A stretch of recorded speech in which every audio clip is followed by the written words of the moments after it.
नमस्कार। चलिए आज निकलते हैं भारत के दिल यानी उत्तर प्रदेश की एक बड़ी ही मजेदार यात्रा पर। ये सिर्फ एक दौरा नहीं होगा, बल्कि हम उन पहलुओं को समझेंगे जो इस राज्य को इतना खास बनाते हैं। तो अगर प्रतियोगी परीक्षाओं की तैयारी कर रहे हैं या बस उत्तर प्रदेश को और बेहतर तरीके से जानना चाहते हैं, तो ये विश्लेषण आपके बहुत काम आने वाला है। तो शुरुआत करते हैं एक सवाल से जो कि कई कॉम्पिटिटिव एग्जाम्स में भी आ चुका है। क्या आपको पता है कि उत्तर प्रदेश दिवस आखिर मनाया कब जाता है? जरा सोचिए। तो जी हाँ, जवाब है 24 जनवरी। और अगर ये जवाब पता था तो बहुत बढ़िया। पर क्या इसके पीछे की वजह पता है? दरअसल साल 2018 में ये तारीख इसलिए चुनी गई क्योंकि 1950 में ठीक इसी दिन यूनाइटेड प्रोविंसेस का नाम बदलकर उत्तर प्रदेश रखा गया था। तो ये रहा हमारी इस यात्रा का पूरा प्लान। हम उत्तर प्रदेश के एक छोटे से परिचय से शुरू करेंगे, फिर इसके भूगोल, इतिहास, अर्थव्यवस्था और आखिर में यहाँ की संस्कृति की गहराइयों में उतरेंगे। तो चलिए शुरू करते हैं। तो सबसे पहले बात करते हैं उत्तर प्रदेश की पहचान से जुड़ी कुछ बेसिक मगर बहुत ज़रूरी बातों की, जो इस राज्य की नींव हैं। अब ये जो नंबर स्क्रीन पर है, ये थोड़ा चौंकाने वाला हो सकता है। देखिए, भारत की सबसे ज्यादा आबादी उत्तर प्रदेश में रहती है, ये तो हम सब जानते हैं।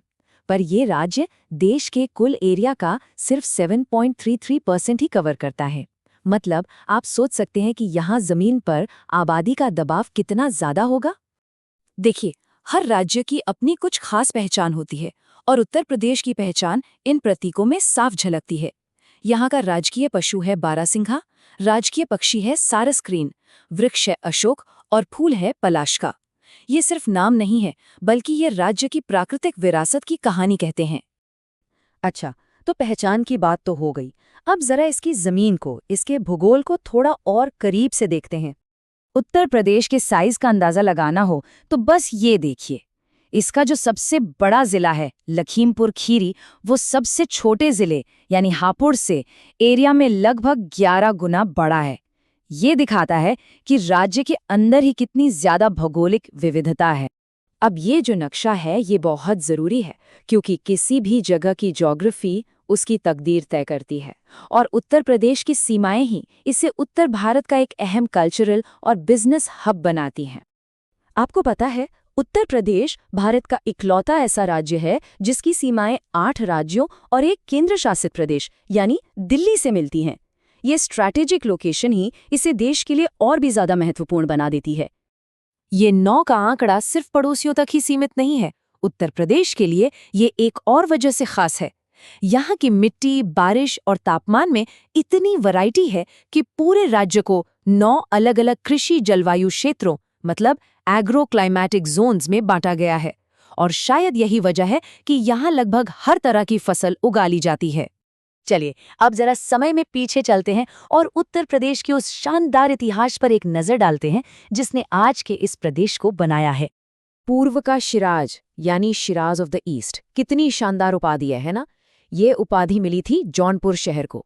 शर्की राजवंश के दौर में ये शहर शिक्षा और संस्कृति का इतना बड़ा केंद्र बन गया था कि लोग इसकी तुलना ईरान के मशहूर शहर शिराज से करने लगे थे। और इतिहास की बात हो तो आज़ादी की लड़ाई को कैसे भूल सकते हैं? उत्तर प्रदेश ने इसमें भी बहुत बड़ी भूमिका निभाई। 1924 में कानपुर शहर गवाह बना हिंदुस्तान रिपब्लिकन एसोसिएशन की स्थापना का, वो संगठन जिसने आज़ादी के आंदोलन को एक नई आग दी। इतिहास से निकलकर अब बात करते हैं वर्तमान की। आइए उत्तर प्रदेश की उस आर्थिक शक्ति को समझते हैं जो इसके खेतों से लेकर इसके कारखानों तक फैली हुई है। उत्तर प्रदेश को भारत का अन्न भंडार या फूड बास्केट ऑफ इंडिया भी कहते हैं, और ऐसा कहने के पीछे एक बहुत बड़ी वजह है।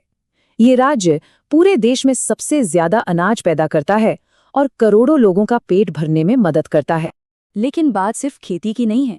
उत्तर प्रदेश इंडस्ट्री में भी बहुत आगे है। यहाँ के शहरों की अपनी अपनी पहचान है। जैसे फिरोजाबाद अपनी कांच की चूड़ियों के लिए मशहूर है, कानपुर अपने लेदर के सामान के लिए, नजीबाबाद प्लाईवुड के लिए, तो सहारनपुर कागज और लुगदी के लिए जाना जाता है। और इसी इंडस्ट्रियल डाइवर्सिटी को बढ़ावा देने के लिए एक बहुत ही दिलचस्प स्कीम है, एक जिला एक उत्पाद या ODOP। ये सिर्फ एक योजना नहीं बल्कि एक मिशन है। इसका मकसद है कि हर जिले के एक खास प्रोडक्ट को राष्ट्रीय और अंतर्राष्ट्रीय पहचान दिलाई जाए। मिसाल के तौर पर इस स्कीम में बागपत को होम फर्निशिंग के लिए चुना गया है, तो वहीं गौतम बुद्ध नगर यानी नोएडा को रेडीमेड गारमेंट्स के लिए। ये दिखाता है कि कैसे ये योजना जमीनी स्तर पर छोटे उद्योगों और कारीगरों को बढ़ावा दे रही है। और अब अपनी यात्रा के आखिरी पड़ाव पर हम बात करेंगे उत्तर प्रदेश की आत्मा की, यानी यहाँ के रंग बिरंगी और जिंदा दिल संस्कृति की। जरा सोचकर देखिए, एक महिला अपने सिर पर 108 जलते हुए दियों वाला एक बहुत बड़ा पहिया रखकर डांस कर रही है। सुनने में ही कितना अद्भुत लगता है ना? यह है ब्रज क्षेत्र का मशहूर चरकुला लोक नृत्य, जो उत्तर प्रदेश की लोक कला का एक बेहतरीन नमूना है। संस्कृति की असली झलक तो यहाँ के मेलों में दिखती है, चाहे वो बलिया का दादरी मेला हो, जो राज्य का सबसे बड़ा पशु मेला है, या आगरा का बटेश्वर मेला, और प्रयागराज का विश्व प्रसिद्ध कुंभ तो है ही। ये मेले यहाँ के लोगों की आस्था और परंपराओं का जीता जागता सबूत हैं। तो कुल मिलाकर इस पूरे सफर के बाद हम ये कह सकते हैं कि उत्तर प्रदेश सिर्फ एक राज्य नहीं है, ये तो जैसे पूरे भारत का एक छोटा रूप है। यहाँ गंगा के मैदानों में इतिहास की जड़ें हैं, तो इसके शहरों में भविष्य की उम्मीदें, और यहाँ के लोगों में भारत की असली आत्मा बसती है।